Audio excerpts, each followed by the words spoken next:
যদি আপনি ইস্তেগফারের সাথে আঠার মতো লেগে থাকেন, কিসের সাথে কথা বলেন?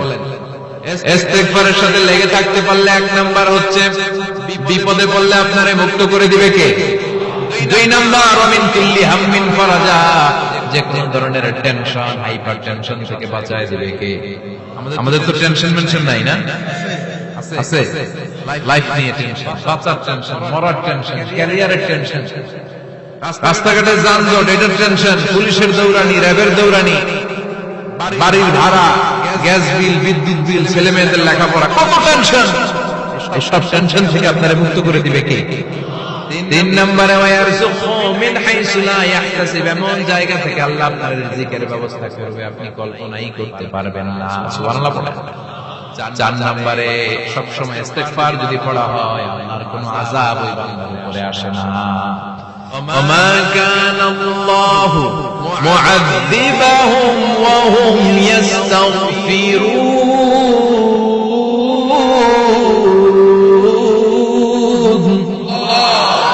যতক্ষণ আমার বান্দা আমার কাছে ইস্তেগফার করতে থাকে আমার কোনো আযাব বান্দারে পাবে না। যতক্ষণ ইস্তেগফার করবেন আল্লাহর কোনো আযাব আপনার উপর আসবে না। চারটা গেল। পাঁচ নাম্বার, বারবার ইস্তেগফার করলে রহিম ভাই আল্লাহ তাআলা মুস্তাজাবুদ দাওয়া বানাবেন। দোয়া করা মাত্র কবুল করে নেবে কে? মুস্তাজাবুদ দাওয়া বুঝেন তো? মানে যিনি হাত তুলতে দেরি কবুল হতে দেরি হয় না। বারবার ইস্তেগফার করে দেখেন যে আপনার দোয়া কেমনে কবুল হবে। ইমাম আহমদ ইবনে হাম্বলের নাম শুনেছেন? হাম্বলি মাযহাবের প্রতিষ্ঠাতা, হানাফি, শাফিঈ, মালিকি। চার নাম্বারটা আপনারা বলেন হাম্বলি। এই হাম্বলি মাযহাবের ইমামের নাম আহমদ ইবনে হাম্বল, জগৎ বিখ্যাত মুহাদ্দিস। একক স্বতন্ত্র হাদিসের কিতাব হিসেবে পৃথিবীতে সবচেয়ে বড় যে হাদিসের কিতাব ওইটার নাম মুসনাদ আহমদ ইবনে হাম্বল। 40,000 হাদিসের কালেকশন আছে। এই ইমাম আহমদ ইবনে হাম্বল ওনার শেষ জীবনটা হাদিস পড়ানো, হাদিস কালেকশনের জন্য ব্যয় করেছেন। শহরের পর শহর, দেশ থেকে দেশ, দেশান্তরে ঘুরতেন একটা হাদিস নিয়ে। উনি সফরে বেরিয়েছেন হাদিস কালেকশনের জন্য। প্রচন্ড শীতের রাত, উনি মাগরিবের নামাজ, এশারের নামাজ পড়ে একটা মসজিদে শুয়ে পড়লেন আর শুয়ে শুয়ে হাদিস পড়তেছেন। কি পড়তেছেন? কথা বলেন।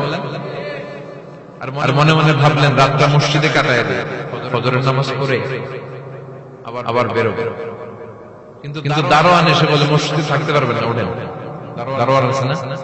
কথা কম। আহমদ ইবনে হাম্বল বললেন আমি শুধু রাতটা থাকতে চাই, আমি তো ফজরেরও মুসল্লি, ফজর নামাজ পড়বো তো এই মসজিদে, আমার থাকতে দাও। দারোয়ান তো দেয় না, মসজিদে থাকার জায়গা না। উনি যে আহমদ ইবনে হাম্বল এটা চিনে নাই, থাকতে দেয়। কি করবে এখন? উনি কাঁথা গুছিয়ে হাদিসের কিতাব নিয়ে কাঁধের মধ্যে ব্যাগ নিয়ে মসজিদ থেকে বের হয়ে গেলেন। কি আর করবে? প্রচন্ড শীত আর কাঁপতেছেন বুড়ো মানুষ। পথিমধ্যে দেখলেন বাজার একজন খাব্বাস, শাবুন খাব্বাস, যুবক রুটি বিক্রেতা। সে রুটি বিক্রি করে, চুলার মধ্যে রুটি শেখে। সে যে সালাম দিল আসসালাম, যুবক বলে ওয়ালাইকুম আসসালাম। আহমদ ইবনে হাম্বল বলে যুবক আমার যাওয়ার জায়গা নেই, সফরে বেরিয়েছি, খুব শীতে কষ্ট পাচ্ছি, রাতে যদি তোমার চুলা থেকে একটু আগুন পোহাই কোনো সমস্যা? যুবক বলে না সমস্যা না, আহলান ওয়া সাহলান, আপনি আগুন পোহাইলে আমার সমস্যা কি? সুবহানাল্লাহ পড়ে। আল্লাহ শুকরিয়া করে উনি বসলেন আর আগুন পোহাচ্ছেন। খেয়াল করলেন যুবক রুটি বানায় আর পরে আস্তাগফিরুল্লাহ, রুটির দলা বানায় পরে আস্তাগফিরুল্লাহ, খামির বানায় আর পরে আস্তাগফিরুল্লাহ, রুটি নিয়ে উনুনের ভিতরে চুলার ভিতরে সেকা দেয় আর পরে আস্তাগফিরুল্লাহ। দোকানদারের কাছে কেউ আসলেই সে রুটি দেয় আর পরে আস্তাগফিরুল্লাহ। ক্রেতার কাছ থেকে টাকা নিয়ে ক্যাশ বক্সে রাখে আর কি পড়ে? আবার রুটি বানানো শুরু করে আর কি পড়ে? খালি এটাই করতেছে। ইমাম আহমদ ইবনে হাম্বল তো আবার কি রে, এটা আবার কেমন যুবক, খালি আস্তাগফিরুল্লাহ। উনি প্রশ্ন করলেন যুবক ঘটনা কি? আসার পর থেকেই তোমার দেখতেছি তুমি রুটি বানাও, রুটি বিক্রি করো আর পড়ো আস্তাগফিরুল্লাহ। মালাকা ইয়া শাবাব? যুবক বলে আস্তাগফিরুল্লাহ আমার সবচেয়ে বেশি পছন্দের আমল, আমি সব সময় আঠার মতে ইস্তেগফারের সাথে লেগে থাকি আর সব সময় পড়তে থাকি আস্তাগফিরুল্লাহ, আর এর বদৌলতে আল্লাহ আমারে মুস্তাজাবুদ দাওয়া বানিয়ে দিয়েছে। সুবহানাল্লাহ। আহমদ ইবনে হাম্বল তো আনতা মুস্তাজাবুদ দাওয়া, তুমি মুস্তাজাবুদ দাওয়া, রুটিওয়ালা। আমি এত বছর হাদিস পড়াই, আমিও তো মুস্তাজাবুদ দাওয়া না, আর তুমি রুটি বেচো বাজারে, তুমি মুস্তাজাবুদ দাওয়া। তুমি দোয়া করলে সব কবুল হয়ে যায়। যুবক বলে, না আমরা মুস্তাজাবুদ দাওয়া। আমি আমার জীবনে যত দোয়া করেছি কবুল করে নিয়েছে কে? সব দোয়া কবুল করে নিয়েছে আল্লাহ, একটা দোয়া ছাড়া। কয়টা? আহমদ ইবনে হাম্বল কৌতূহল, কিউরিওসিটি আরো বেড়ে গেল, কি সব দোয়া কবুল হয়েছে একটা দোয়া ছাড়া? মা যালিকা দুআ ইয়া শাব, কি সেই দোয়া? যুবক এবার বলতে শুরু করলো, আমার জীবনে যে দোয়াটা আল্লাহ কবুল করে নাই সেটা হচ্ছে আমি আল্লাহর কাছে অনেক চেয়েছি, অনেক দোয়া করেছি যে আল্লাহ, শুনেছি এই জামানার সবচেয়ে বড় মুহাদ্দিস, তার নাম নাকি ইমাম আহমদ ইবনে হাম্বল। আল্লাহ তোমার কাছে আমার চাওয়া, আমি যেন এই ইমাম আহমদ ইবনে হাম্বলের দেখে মরতে পারি, আমি যেন ইমাম আহমদ ইবনে হাম্বলের হাতে হাতে রেখে মুসাফা করতে পারি, আর তার কপালে একটা চুমু এঁকে দিতে পারি। আহমদ ইবনে হাম্বল আবেগপ্রবণ হয়ে গেল, চোখের পানি ছেড়ে দিলেন, বললেন, যুবক তোমার এই দোয়াটাও কবুল হয়ে গেছে। আহমদ ইবনে হাম্বলের দেখা সাক্ষাৎ পাওয়ার জন্য আহমদ ইবনে হাম্বলের বাড়িতে তোমার যাওয়ার দরকার নাই, আহমদ ইবনে হাম্বল তোমার দরবারে ছুটে এসেছে। আনা আহমদ ইবনে হাম্বল মুহাদ্দিসুদ দাহর, আমি নিজেই আহমদ ইবনে হাম্বল। যুবক চোখের পানি ছেড়ে দেয়, আহমদ ইবনে হাম্বল চোখের পানি ছেড়ে দেয়।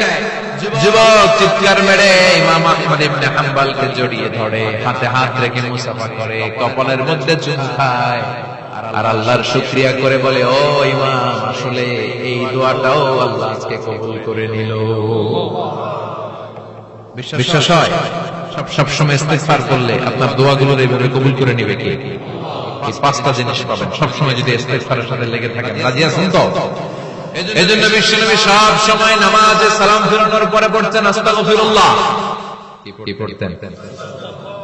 তিনবার পড়তেন আস্তাগফিরুল্লাহ, আস্তাগফিরুল্লাহ, আস্তাগফিরুল্লাহ। পড়তে রাজি আছেন? ইস্তিগফারের অনেকগুলো আলফাজ আছে, সবচেয়ে ছোট ইস্তিগফার হচ্ছে এটা, আস্তাগফিরুল্লাহ, আস্তাগফিরুল্লাহ। আরো আছে, আস্তাগফিরুল্লাহ আল্লাযী লা ইলাহা ইল্লা হুয়াল হাইয়ুল কাইয়্যুম ওয়া আতুবু ইলাইহি। বিশ্বনবী বলেন, এই ইস্তিগফারটা যদি কেউ পড়ে, আত-তাওয়াল্লি মিন ইয়াউমিজ যাহফ, যুদ্ধের ময়দান থেকে পালিয়ে আসা কবিরা গুনাহ। কি গুনাহ? কাফেরদের সাথে যুদ্ধ, আমি তাগড়া যুবক, তলোয়ার নিয়ে নেমেছি, আমার দেহের এক ফোঁটা রক্ত থাকা পর্যন্ত আমি যুদ্ধ চালিয়ে যাব, আমি ফিরে আসতে পারবো না, আইনটা কার? ফিরে আসলে কবিরা গুনাহ। বিশ্বনবী বলেন, যুদ্ধের ময়দান থেকে ফিরে এসেছে এরকম কবিরা গুনাহ অবলম্বনকারীও যদি আস্তাগফিরুল্লাহ আল্লাযী লা ইলাহা ইল্লা হুয়াল হাইয়ুল কাইয়্যুম ওয়া আতুবু ইলাইহি পড়ে, ওই কবিরা গুনাহকারীকেও ক্ষমা করে দিবে কে? পড়তে রাজি আছেন তো? আবার সাইয়েদনা আবু বকর বললেন, ইয়া রাসূলুল্লাহ আল্লিমনি দুআআন আদউ বিহি ফি সালাতি, এমন দোয়া আপনি আমারে শিক্ষা দেন যে এই দোয়াটা আমি নামাজে পড়তে পারি। বিশ্বনবী বললেন, পড়ো, আল্লাহুম্মা ইন্নী যালামতু নাফসি যুলমান কাসীরান ওয়া লা ইয়াগফিরুদ যুনুবা ইল্লা আনতা ফাগফিরলি মাগফিরাতাম মিন ইনদিক ইন্নাকা আনতাল গফুরুর রহিম। সুবহানাল্লাহ পড়ো, এটাও ইস্তিগফার। আমরা এটার বলি দোয়া মাসুরা, সালাম ফেরানোর আগে পড়ি না? যেখানেই ক্ষমা চাওয়ার কথা আছে ওইটারই কি বলে? ইস্তিগফার। আল্লাহুম্মা ইন্নী যালামতু নাফসি, আল্লাহ জুলুম করেছি, যুলমান কাসীরা, অনেক জুলুম, ওয়া লা ইয়াগফিরুয যুনুবা ইল্লা আনতা, তুমি ছাড়া এই গুনাহ ক্ষমা করার তো কেউ নাই। ফাগফিরলি মাগফিরাতাম মিন ইনদিক, তোমার দয়ায় আমারে ক্ষমা করে দাও। ইন্নাকা আনতাল গফুরুর রহিম, তুমি হলা ক্ষমাশীল। ঠিক কি না? এটাও ইস্তিগফার, এটাও করবে। আরে সব ইস্তিগফারের শ্রেষ্ঠ ইস্তিগফারের নাম সাইয়্যিদুল ইস্তিগফার। যত ইস্তিগফার হতে পারে এর মধ্যে সবচেয়ে শ্রেষ্ঠতম ইস্তিগফার নাম কি? কথা কয়। বুখারীর বর্ণনা, শাদ্দাদ ইবনে আউস রাদিয়াল্লাহু তাআলা আনহু বর্ণনা করেন, এই সাইয়্যিদুল ইস্তিগফার দিনের বেলা যে পড়বে ওই দিনে মারা গেলে সে জান্নাতি। এই সাইয়্যিদুল ইস্তিগফার রাতের বেলা যে পড়বে ওই রাতে যদি ইন্তেকাল হয় ওই লোকটা জান্নাতি। মুখস্থ আছে না? কার কার মুখস্থ হাত তুলেন? মাশাআল্লাহ, তাবারাকাল্লাহ, মাশাআল্লাহ, মাশাআল্লাহ। আর যাদের নাই তাদের হোমওয়ার্ক, তাদের আল্লাহুম্মা আনতা রাব্বি লা ইলাহা ইল্লা আনতা খালাকতানি ওয়া আনা আবদুক ওয়া আনা আলা আহদিকা ওয়া ওয়া'দিকা মাস্তাতা'তু আউযু বিকা মিন শাররি মা সানা'তু আবু'ু লাকা বিনি'মাতিকা আলাইয়া ওয়া আবু'ু লাকা বিযামবি ফাগফির লি ফাইন্নাহু লা ইয়াগফিরুদ যুনুবা ইল্লা আনতা। সুবহানাল্লাহ পড়ো। আজকে রাতে পড়ছেন, মারা গেলে জান্নাতি। চিল্লায় পড়েন আল্লাহু আকবার। Subscribe now and press the bell icon. Never miss an update.